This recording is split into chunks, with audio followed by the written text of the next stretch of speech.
Sony plans to bring PlayStation 2 games to PlayStation 4. A Sony spokesperson confirmed the upcoming PlayStation 4 feature with Wired, saying, "We are working on utilizing PS2 emulation technology to bring PS2 games forward to the current generation. We have nothing further to comment at this point." Oh man, so you're telling me I get to use my PS4 to play games from the year 2000? The year 2000? I'm so excited. I'm gonna install Napster, download the new Britney Spears album. Also, have you guys heard of this movie Battlefield Earth? I bet it's gonna win like every Academy Award. I mean, it's crazy. It's like the new Star Wars. There's no way that's gonna get critically panned at all. Constantly. Forever. The Grand Theft Auto and Red Dead franchises are thankfully not annualized, and Take-Two Interactive CEO Strauss Zelnick has explained why that is. He recently spoke at the MKM Partners Investor Day, saying, "The market asks us, why don't you annualize your titles? We think, with the non-sports titles, we are better served to create anticipation and demand. On the one hand, to rest the title, and on the other hand, to have the highest quality in the market, which takes time. You can't do that annually." So the lesson here is take your time with things and they turn out better. Rush them out the door to sell them every year and they get watered down and people get tired of them. If only every third-party developer in the world understood that. Anyway, that's why I'm proud to announce that IGN's Daily Fix will now be changing its name to the IGN Every 4 or 5 Years Fix. Check back in a few years for all the hottest video game news of the year 2020. If I'm still alive.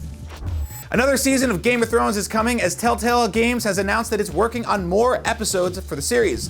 The company's CEO Kevin Brunner told The Hollywood Reporter that choices made in the first season will carry over to the second, but he couldn't reveal much more than that.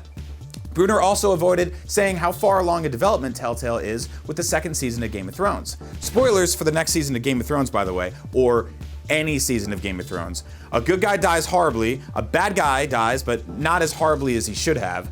People have sex, somebody kills a horse, there's a large gratuitous panning shot of a giant map, and that chair everyone is fighting over still looks really, really uncomfortable. Why would you even want to sit in that thing? It's covered in swords, and skulls and stuff. It's gross. Let's get a futon. Chill out. Damn. Bloodborne has received a hefty 9GB patch ahead of next week's release of The Old Hunters. Along with getting a PlayStation 4 exclusive ready for the expansion, the updates also includes a new covenant called the Federation, more NPC characters to fight with in co-op, and matchmaking improvements in general. All that is a really nice way of saying, hey guys, we've spent the last 6 months figuring out grotesque and horrific new ways to murder you constantly at the hand of disgusting nightmare creatures such as a 70-foot tall skeleton goat with a screaming woman's head. Man, I love that game.